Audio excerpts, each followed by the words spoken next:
सत्य के 3 कदम। आज मैं प्रार्थना पर ध्यान केंद्रित करूंगा। मैं चाहता हूं कि हम इस गंभीर सत्य को समझें जो कि 3 चरणों में है। परमेश्वर का वचन परमेश्वर के प्रति एक ऐसे श्रद्धापूर्ण जीवन को जीने के लिए अति आवश्यक है जो कि स्वर्ग को ले जाता हो और जो पृथ्वी पर सामर्थ्य तथा अर्थपूर्ण जीवन हो। हम परमेश्वर के वचन की सच्चाई को परमेश्वर की अलौकिक सहायता के बिना देख भी नहीं सकते हैं, और इसलिए हमें प्रतिदिन प्रार्थना का जीवन जीने वाले लोग होने की आवश्यकता है ताकि परमेश्वर वह सब करे जो उसे हमारे हृदयों तथा जीवनों में अपने वचन के अद्भुत कार्यों को करने के लिए आवश्यक हो। एक एक करके इन 3 कदमों को उठाएं और बाइबल के अन्य स्थलों में उनकी पुष्टि तथा उदाहरण देखें। कदम 1, पवित्रतापूर्ण जीवन के लिए बाइबल पढ़ना अति आवश्यक है। पहली बात यह है कि परमेश्वर के वचन को देखना और इसे जानना और इसका हम में होना परमेश्वर के अभिप्रायों के लिए पवित्रता तथा प्रेम तथा सामर्थ्य से परिपूर्ण जीवन जीने के लिए अति आवश्यक है। तेरे वचन को मैंने अपने हृदय में संचित किया है कि तेरे विरुद्ध पाप न करूं। तब हम अपने जीवन में पाप से कैसे बच सकते हैं? अपने हृदयों में परमेश्वर के वचन को संचित करने के द्वारा। कितने ऐसे लोग हैं जो परमेश्वर के वचन पर मनन न करने और उससे प्रेम न करने और उसे न रखने के द्वारा अपने जीवन का बुरा हाल कर डालते हैं। क्या आप पवित्र बनना चाहते हैं, अर्थात कि क्या आप पाप पर विजय पाने की सामर्थ्य चाहते हैं और एक अति धर्मी एवं त्यागपूर्ण प्रेम तथा मसीह के निमित्त पूर्ण भक्ति का जीवन जीना चाहते हैं? तो सही मार्ग पर आ जाए। परमेश्वर ने धार्मिकता या सामर्थ्य की ओर जाने वाला एक मार्ग ठहराया है, और यह मार्ग अपने जीवनों में बाइबल को संचित करने का है। यह बात मैं वृद्धों से कहता हूं और यह बात मैं जवानों के माता पिता से कहता हूं। पवित्र शास्त्र में दी परमेश्वर की आज्ञाओं और चेतावनियों और प्रतिज्ञाओं पर मनन कीजिए और उन्हें रटिए और उनसे प्रेम कीजिए। मैं यह नहीं कह रहा कि यह आसान है, विशेषकर जबकि आप वृद्ध हो चले हो, परंतु करने योग्य अधिकांश अच्छी बातें सरल नहीं है। एक सुंदर फर्नीचर बनाना, एक अच्छी कविता लिखना, एक उत्कृष्ट संगीत रचना, एक विशेष भोजन बनाना या कोई उत्सव मनाना, इनमें से कोई भी सरल नहीं है, परंतु ये करने योग्य है।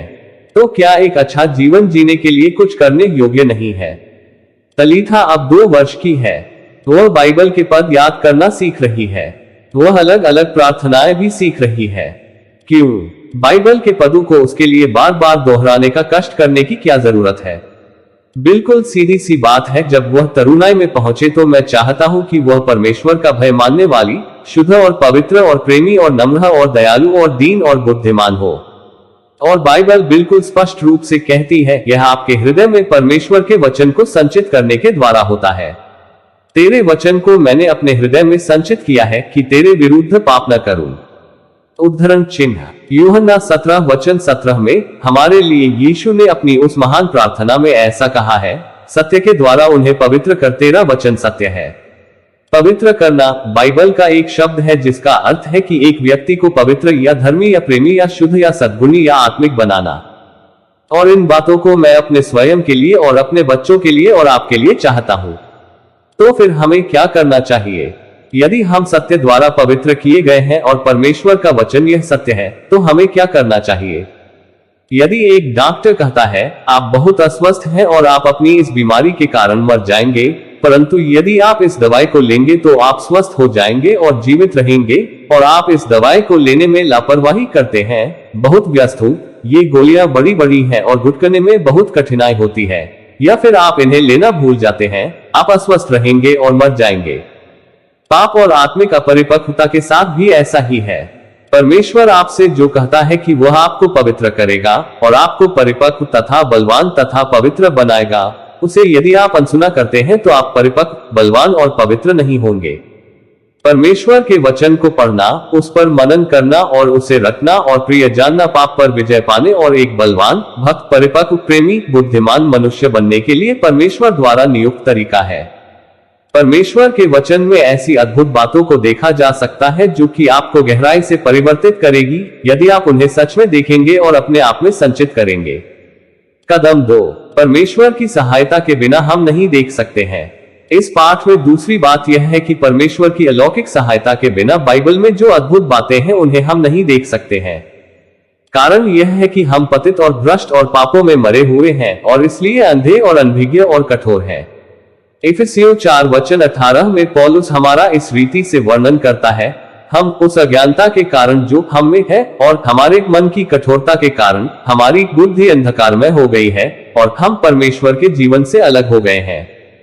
उद्धरण चिन्ह व्यवस्था विवरण 29 वचन 2 से 4 में मूसा ने इस परेशानी के विषय में इस प्रकार लिखा है। फिर मूसा ने सब इस्राएलियों को बुलाकर उनसे कहा, तुमने वह सब देख लिया है जो यहोवा ने तुम्हारी आंखों के सामने मिस्र देश में किया, उन बड़ी बड़ी परीक्षाओं, उन महान चिन्हों तथा चमत्कारों को। फिर भी यहोवा ने आज न तो तुमको समझ का मन, न देखने की आंखें और न सुनने के कान दिए हैं।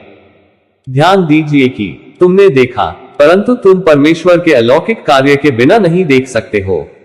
यही हमारी दशा है। हम अपने जीवनों में परमेश्वर के उद्बोधन, जान डालने वाले, कोमल बनाने वाले, नम्र बनाने वाले, शुद्ध करने वाले, प्रकाशित करने वाले कार्य के बिना अधर्मी, भ्रष्ट, कठोर और अनभिज्ञ हैं। परमेश्वर द्वारा हमारे हृदयों की आंखों को खोले बिना और हमें इन बातों के प्रति आत्मिक ज्ञान दिए बिना हम बाइबल की शिक्षाओं की अद्भुत बातों तथा महिमा को कभी नहीं देख पाएंगे। यह सिखाने और यह जानने का कारण यह है कि हम परमेश्वर के कार्य के लिए अभिलाषी और भूखा बने और बाइबल पढ़ने में उसकी सहायता के लिए हम परमेश्वर से विनती और याचना करें। कदम 3, हमें देखने में सहायता के लिए परमेश्वर से प्रार्थना करनी होगी। तीसरी बात यह है कि यदि पवित्र होने और प्रेमी होने और स्वर्ग जाने के लिए परमेश्वर के वचन के सत्य को जानना और संचित करना अति आवश्यक है, और यदि स्वाभाविक रूप से हम परमेश्वर के वचन की अद्भुत बातों को नहीं देख सकते और उसकी महिमा के प्रति आकर्षित महसूस नहीं कर सकते हैं, तो हम भयंकर दशा में हैं और हमें देखने में सहायता के लिए परमेश्वर से प्रार्थना करने की आवश्यकता है। मेरी आंखें खोल दे कि मैं तेरी व्यवस्था की अद्भुत बातें देख सकूं। दूसरे शब्दों में, मसीही जीवन में प्रार्थना अति आवश्यक है, क्योंकि हमारे जीवनों में वचन की सामर्थ्य को प्रदान करने के लिए यह द्वार खोलती है। परमेश्वर के वचन की महिमा अंधे व्यक्ति के चेहरे पर सूरज के चमकने के समान है। यदि परमेश्वर उस महिमा के प्रति हमारी आंखें न खोले और यदि हम उस महिमा को नहीं देखते हैं तो हम परिवर्तित नहीं होंगे। 2 कुरिन्थियों 3 वचन 18, यूहन्ना 17 वचन 17, और यदि हम परिवर्तित नहीं हुए हैं तो हम मसीही नहीं हैं। इफिसियों 1 वचन 18 में पौलुस इस रीति से प्रार्थना करता है। वह कहता है, मैं प्रार्थना करता हूं कि तुम्हारे मन की आंखें ज्योतिर्मय हो, जिससे तुम जान सको कि उसकी बुलाहट की आशा क्या है। दूसरे शब्दों में, इन बातों की शिक्षा मैंने तुम्हें दी है और तुमने उन्हें अपने बाहरी ज्ञानेंद्रियों से ग्रहण किया है, परंतु जब तक तुम उनकी महिमा को अपनी आत्मिक ज्ञानेंद्रियों, तुम्हारे हृदय की आंखों द्वारा अनुभव नहीं करोगे, तुम परिवर्तित नहीं होंगे। ये बातें पौलुस मसीहियों को लिख रहा है, जो कि यह दर्शाता है कि हमें निरंतर प्रार्थना करते रहना चाहिए जब तक कि हम स्वर्ग पहुंचकर आत्मिक आंखें न पाएं।